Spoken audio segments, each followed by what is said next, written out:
l'évolution de la population, l'évolution de la médecine fait qu'en termes d'infrastructures de santé, les besoins sont colossaux.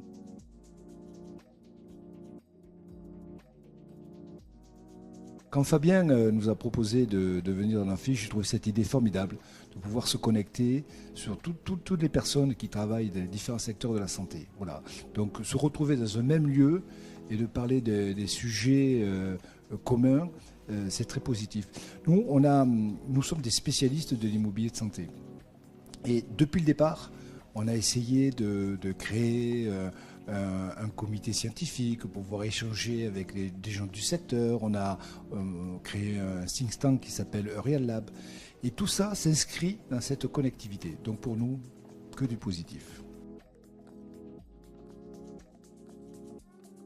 Alors aujourd'hui, nous avons une position de leader. On est troisième leader européen. Donc nos enjeux, c'est de maintenir notre position de leader, de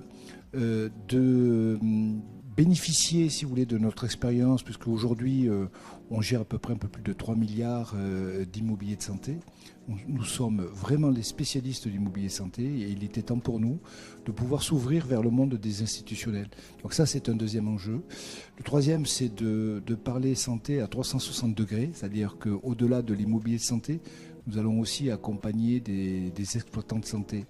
Voilà les trois enjeux, je pourrais vous dire, majeurs qui nous attendent sur les prochaines années.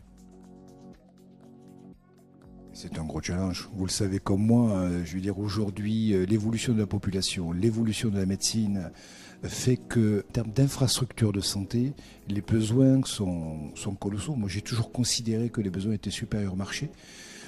Donc, des gens comme nous sont là pour pouvoir accompagner ces évolutions en matière d'infrastructure. Et pour nous, nos enjeux, c'est de maintenir un parc immobilier récent. C'est pour ça d'ailleurs que nous sommes très investis dans de la construction d'immobilier de santé. Voilà. Si vous voulez un exemple, on a un très bel exemple qui est l'opération d'Elson qu'on fait. C'est un hôpital privé. Je dirais qu'il y a une vraie dimension, une très forte dimension ESG, qu'on fait un modèle donc avec le groupe Elsan.